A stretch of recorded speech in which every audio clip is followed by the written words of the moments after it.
Hello, everybody, and welcome to YOLO Talk. This is YOLO, another week coming to you. And today I'm feeling relaxed. I'm feeling truly relaxed. I'm feeling, you can say I'm on chill mode, you know? How are you? How are you feeling this week? How, how's life treating you, I've been busy. I've been preparing myself to go back to the new normal. I went to the online university that my job offered. They offered like a basically you can just go online. They have like a college kind of deal.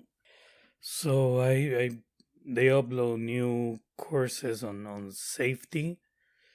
If you don't know, I am a massage therapist here in the Pittsburgh, California area, and the massage studio I work for, they are preparing to reopen soon, and I work for Element Massage, and they are a nationwide studio chain, and the deal is they have this platform and they prepare this safety and these courses to prepare employees and whatever, right? So I went in, I did those courses, and I decided to keep going, and I completed some certifications on deep tissue massage and some other feet, hands, and neck massage. And I'm working on reflexology and some other stuff. So basically, since last week, I have retake on that. Getting ready, basically, not to going back to work and be all rusty. I'm a bit rusty because I haven't massaged anybody in so long. But as to the knowledge, I didn't want to be so rusty, so I did that. And basically, yeah, it has been just that. It has been all about being as relaxed as possible and getting us ready. And to be honest, I disconnected from mainstream media almost completely for about 2 weeks now. I barely touch base today to like get a feel of what is happening and what's going on. But I you know how sometimes you need to like stop listening to so much negativity and everything is so bad and whatever all the time. So yeah, I kind of tried to ignore it for a little bit. It's not like you can avoid the world. We live in this world. We need to deal with the day to day of it, but at the same time I feel we need to learn to recognize when is a good time to slow down or disconnect or even take a step back and just breathe and maybe focus your intention and switch energies, and I needed that, so I did that, and now I'm feeling way better. So also thank you to everybody reaching on social media, everybody on YOLO Talk at Instagram. YOLO Talk on Instagram is YOLO underscore talk. On Facebook, the Facebook fan page is YOLO Talk. And on YouTube, that we have some views on YouTube, which is like a side project kind of deal. And that is YOLO Habla, which is YOLO Talk, but in Spanish, the word talk. And that is oh my god, that is HABLA. So that's it. And today I just wanted to come by and talk about something that's for me it's really important because I think that is the first thing we need in order to we need to deal with in order to start any journey. And that's fear. I think that fear really is what takes us to that moment of being froze. You're about to take an action, and you freeze, and you start doubting yourself, and you start thinking that maybe it's not such a good idea, whatever you're thinking about doing. Maybe you're thinking about reinventing yourself because of the current state of the world. And you are sitting there thinking, should I do this? Should I really go for it? And then you're thinking, no, because if I do this and this thing doesn't go the way I need it to go, then I will lose everything. And right now, at least I'm paying my bills, or at least I have this sense of security. And a lot of times, those things that we use as a maybe an excuse is nothing but a way to cover our fear, not to do that thing that maybe we are meant to do. And that's what I wanted to talk about, fear, because that's my arch villain, you know. Even now, when I first, as I mentioned before, when I first started doing this podcast, just what 2 months ago, the first episode, it was really made out of the one of the. Oh my god! I was so fearful that day. I was dying inside. I was thinking that I don't know. I was just in such fear of rejection because of my accent, because of um is my message worth saying? It's this feeling that I have inside of me correct about doing this that I want? Should I do this now? Should I wait? Many things. I just experienced many different moments of insecurity and fear. And that's just the recent one. However, that's the main thing with my life. You know, if anything, for the most part of my life, I was a little bit of a control freak, and everything comes out of fear of not having control of a situation, of a place. And it took me a lot of patience and understanding and growing to learn that we are just not in control, and that I needed to understand that I'm not in control of everything, and I need to be aware that the things I cannot control, I need to let be, and just deal with the things I in fact do have a say in controlling. And even in those things, just be careful. If you really, because you can control something, it doesn't mean you need to control something. And I was raised surrounded by fear. Give me just one moment. Okay, I'm sorry, I'm back. I had to step out for a moment, but back to it.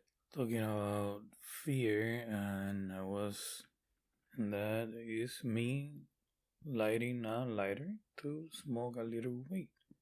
Wee!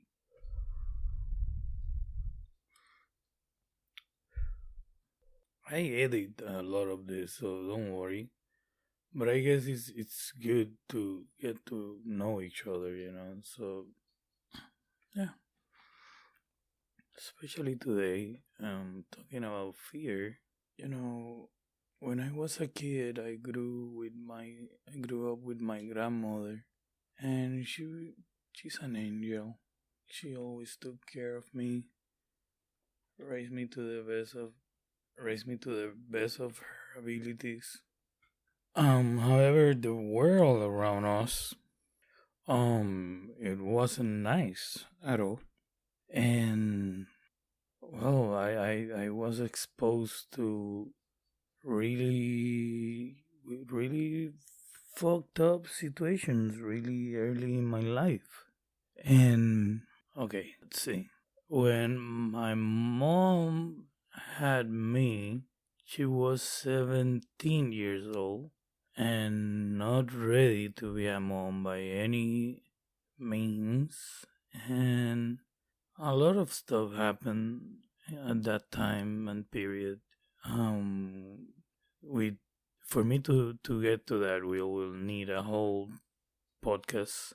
But the thing is that I end up with my grandmother, her mother, and I never knew who my father was, and I to this day I still don't know who my father is.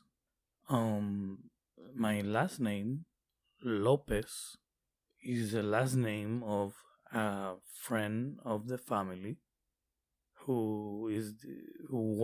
he's dead.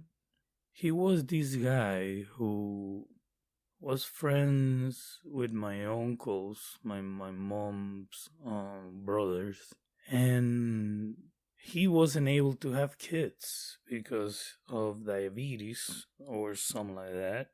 And he had a job in the government, so he came. They came with the idea, like, hey, I'll give the boy my last name, and he'll be my son. I'll raise him like my son, and he'll have the benefits of healthcare and all of that. So yeah, just like that happened, and that's how I have a last name. And you will say, well, that's kind of like a win. No, not maybe win-win, right? But that's a win situation there, right? You got something. But the thing is that once I turn about 5 years old, he will take me on weekends. And that's when shit went sideways. When he took me on weekends, first it was that this guy was, yeah, to a kid, this guy was a monster. He fights and he was abusive to his wife at the moment.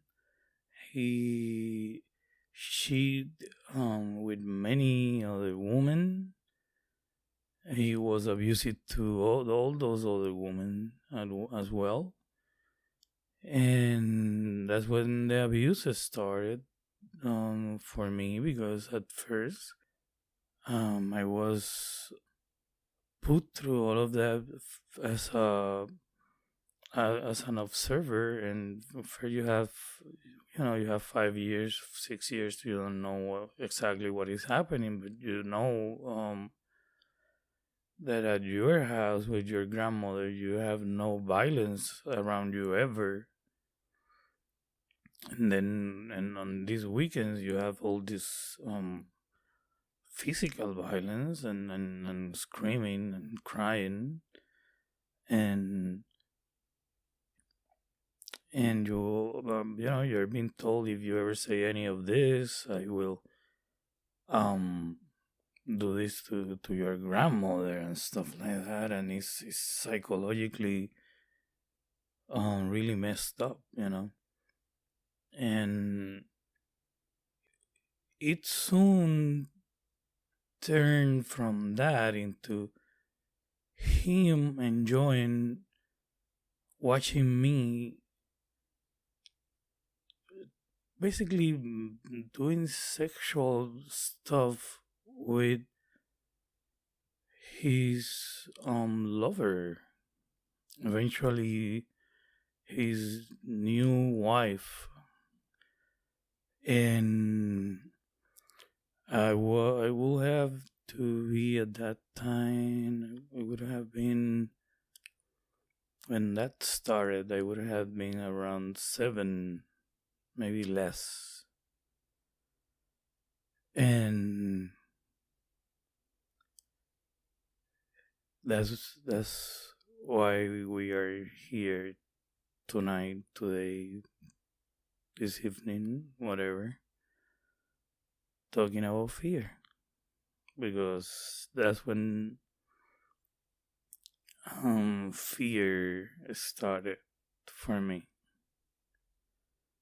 So I've been dealing with fear like from a very young age, and the ramifications of that I'm still, of course, dealing with, and I guess to a point I will be dealing with those ramifications. Who knows? Maybe my whole life. Um. However, I'm here, and it's a good it's a good exercise this tonight. I will say tonight. For me, it's nighttime, and I'm high. Wow, it's the first time outside of my therapist's office that I tell this story this openly. Um, and it feels weird knowing that I'm saying this to this mic, and at the same time, I know for a fact that I have listeners. There are not a lot of them, but I have a couple of you out there listening to this now, and I know that because you have already like reached out to me and tell me about some of your stuff, and you have been personal with me enough that I feel like I can start opening myself. And I feel if I'm gonna talk about some stuff, I need to talk about some stuff from my point of view, from my experience. And when I need a new point of view, I will have guests on the things we don't know anything about. We will have guests as well. But I guess it is if I want to talk to you about fear, for example, if and I just sit here and tell you, hey, don't worry, you can overcome fear. Just trust me. And you're over there, and you're thinking, yeah, trust you. Why? Um. Well, I can tell you. I just told you one of the reasons why. I experienced that with my father, if you want to call it that. For a couple years, many, until I was around, I guess, 13 years old, and many things happened in between. As I grew, my involvement with this woman was more, and um, as you can maybe sense, it's still really um, it's just hard to talk about that, of course, but not as hard as I don't want to talk about it, just hard as um it's hard to get the right words, and it's hard to get to that place.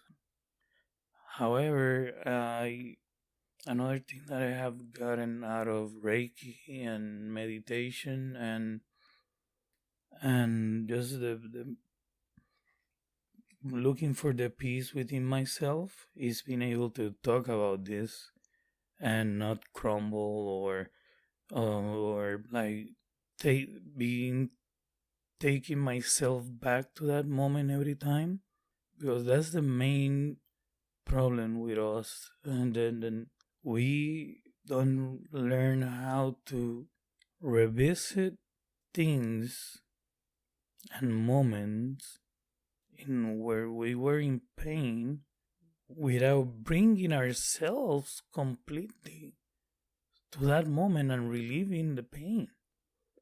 And that is something I learned through meditation and through self healing and Reiki. And that's why now I can like go to that place, because I'm not really taking myself as a whole to relieve and to feel the moment. I'm just revisiting the moment. And I'm really glad that I can do that now, because every time I go and revisit the moment, I can, in a way, distance myself emotionally from that moment. That distancing is one of the disciplines. It has been the hardest, one of the hardest for me, um, because other things that happen along my later in life, that I'll get there at some later day. Because today we are talking about those moments and fear, because that's the moment, that's the point, that I live in such fear for that period of time. Let's say I'm saying five. It was about 8 years, a period of around 8 years in which I was in constant fear each time that either Christmas break or summer vacations were coming. Because some years I could do something, say something, and completely skip that week or weekend or 2 weeks or whatever. But it will be one, if I skip the Christmas one, I know I knew summer was a no go. I was like, nope, I was going, and the other way around. And some years I kind of like was forced into both, and I never said anything to no one but my best friend, which he's my age, so it wasn't like he's an adult that could do something. And and I was generally scared that if I said something to my grandmother, it will harm my grandmother, because before I even seen any of the sexual stuff, the first thing I learned from him is that he was an abusive SOB to women, especially, of course, but to men not either. He was a person that he had mental issues, like for real, non-diagnosed mental issues. So I really was really, really, really honestly scared. However, at around age 12 to 13, that summer came around, and I knew I had to do something. I knew I couldn't take it anymore. I knew I had to do something. So I remember when that phone call came, I was wow, I was so scared, because I had never faced him in a way, in any way, whatever. I was scared to death of this guy. I will never say anything. I would never talk back to him. I would never dare. But that day I knew I had to, because if not, I knew it will be 2 weeks of hell again. And I was too old for that, and I feel like the pressure was too much. And that day I remember I went to the phone and just took this big breath, and just went and talk. And I just said something along the line and in Spanish, so I'm translated and whatever, it was something along the line of, listen, I'm sorry, but I can't do this anymore. I'm not going. I'm not going on Christmas. I'm not going no more. And if you try to make me go, I will tell my grandma. I was a silent like this. And then he really politely said, are you sure you don't want to come? I said, no. And he said something like, okay, I get it. You have your friends, something like that. Like, he completely disregarded that I mentioned I'm a tell on you or something. Like, that has nothing to do with it. Like, I don't know if in his mind it was something like, Dad, can I stay for the summer with my dear friends? Please, I love you. I don't know. But I didn't even push it. I was like, yeah, I know he got it. And yeah, he did. He never, like, invite me again. So, but even though every time that, like, next Christmas, next summer, until I was, I think, 17, maybe 18, I will stress out thinking that phone call may come, because that's just one of the ways it affected me. And I at that time, I don't even know how I gathered that strength to said what I said, and not expecting what would happen, because on my mind I run that scenario in so many ways, and thinking that so many things will happen, and I was thinking the very least he will show up, and he will be face to face, and I'm so dead, I will say, or something like that. But yeah, it was a really, really messed up childhood, to say the least, for that part, um and some other parts. But again, I was really lucky to have my grandmother raising me and giving me all her love and all that knowledge, and being that, like, rock for morality for me, because outside of that I would be like a really different person right now, with all the craziness around me all my life. And fear, as I said, is being a theme, the main theme through my life. And once you can deal with fear, and once you can overcome fear, understand fear in a way that it works for you, grow from them, to use your fears to motivate you to overcome your fears. I'm glad I took that decision, and that I faced my fear at that time. And, I never told anything to my grandmother. And even though she's still alive, she suffered from Alzheimer's, and she's at this time she's in a really bad stage, and this information right now won't reach her like that.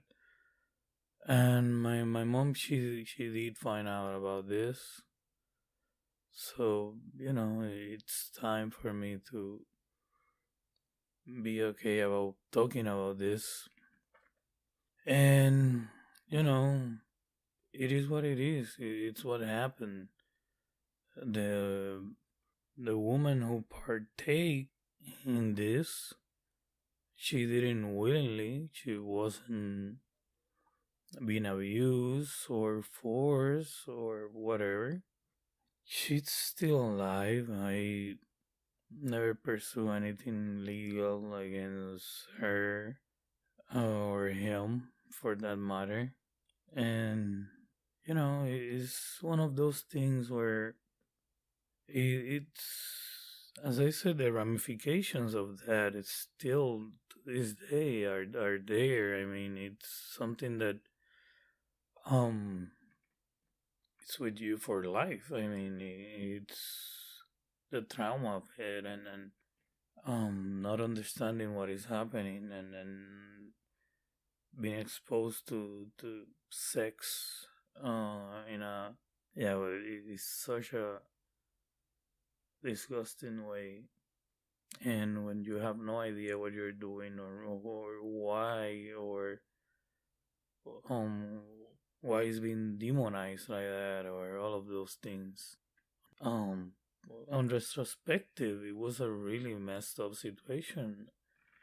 It could have been worse, of course, but in the first place, it should not have happened.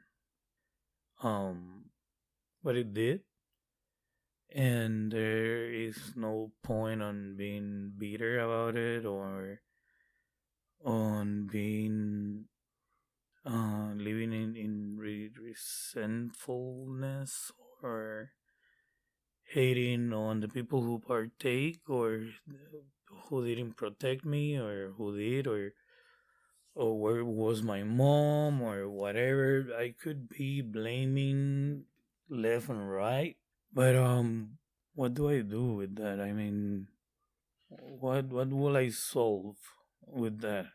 Um Honestly, I don't think I will do anything that it's of any help for anybody. Um, Not to my mom, not to my grandmother, not to myself, not to nobody. So, I'm just glad that, as I said, now I can revisit this and this for me tonight is a really big step, being able to talk about this so openly. And even though it's still hard to revisit, it's not heartbreaking. It's not, panicking. And it's not breaking any mental issues.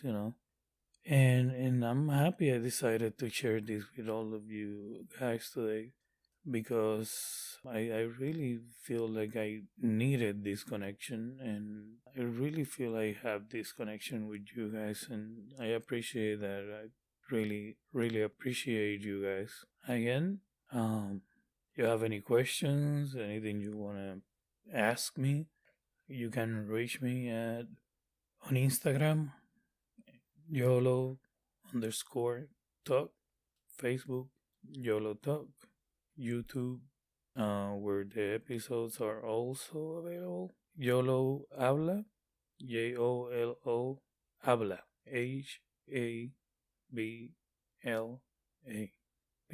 Please reach me, let me know about you as you have been doing.